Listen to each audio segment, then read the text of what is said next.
শাক আর ডাল এই দুর্দান্ত ঝামেলাহীন রেসিপিটা দেখলে আপনাদের লোভ লেগে যাবে। আসসালামু আলাইকুম এভরিওয়ান, কেমন আছেন সবাই? আশা করছি আপনারা সবাই অনেক ভালো আছেন। অনেকদিন পর আজকে আবারও একটা লং ভিডিও নিয়ে হাজির হলাম। আজকে আমি পুঁই শাক দিয়ে ডাল রান্না করার রেসিপি শেয়ার করব। তো এই রান্নাটার জন্য আমি পুঁই শাকগুলোকে ভালোভাবে কেটে তারপরে ধুয়ে নিব।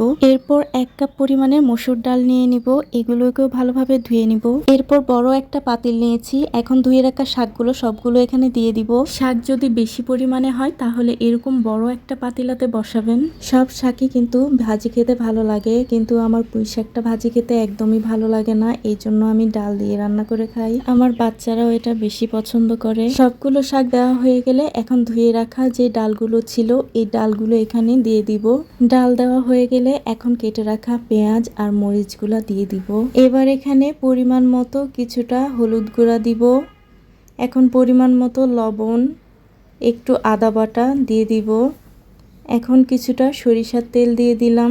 এবার সবগুলো একসাথে ভালোভাবে একটু মিশিয়ে নিতে হবে। সব থেকে ভালো হয় হাত দিয়ে একটু মাখিয়ে নিলে। এখন পরিমাণ মতো কিছুটা পানি দিতে হবে, পানি কিন্তু একটু বেশি দিতে হবে কারণ ডাল আছে, ডালগুলো ফুটে উঠবে। এরপর আবারও কিছুটা নেড়ে চেড়ে ঢাকনা দিয়ে ঢেকে দিব যাতে ভালোভাবে সেদ্ধ হয়। প্রায় 15 থেকে 20 মিনিট পরে ঢাকনাটা উঠিয়ে আবার দেখতে হবে সেদ্ধ হয়েছে কিনা।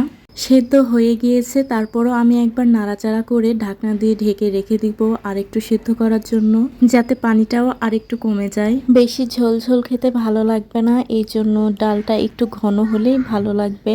তো দেখুন ডালটা কত সুন্দর ঘন হয়ে গেছে। যদিও ডালটা হয়ে গেছে কিন্তু তারপরেও ডালের চুলাটা বন্ধ করা যাবে না, কারণ একটু পরে বাগার দিতে হবে। অন্য চুলাতে একটা কড়াই বসিয়ে কড়াইয়ে তেল দিয়ে সেখানে পেঁয়াজ আর কিছুটা রসুন দিয়ে দিব। তারপরে এগুলোকে ভালো করে নেড়ে চেড়ে লাল লাল করে ভেজে নিতে হবে। ভয়েস দিচ্ছিলাম আর মনে মনে ভাবছিলাম এত ভয়েস দিচ্ছি তারপরে 3 মিনিট পূর্ণ হয় না কেন।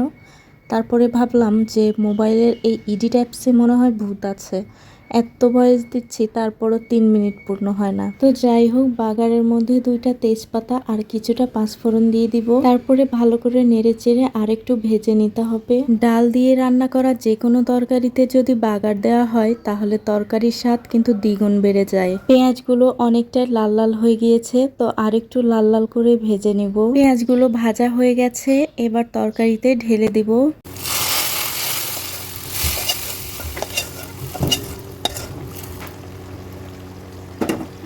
এখন ভালো করে নেড়েচেড়ে বাগারগুলো তরকারির সাথে মিশিয়ে দিতে হবে। রান্না প্রায় শেষ হয়ে গেছে, এখন চুলাটা বন্ধ করে দিব।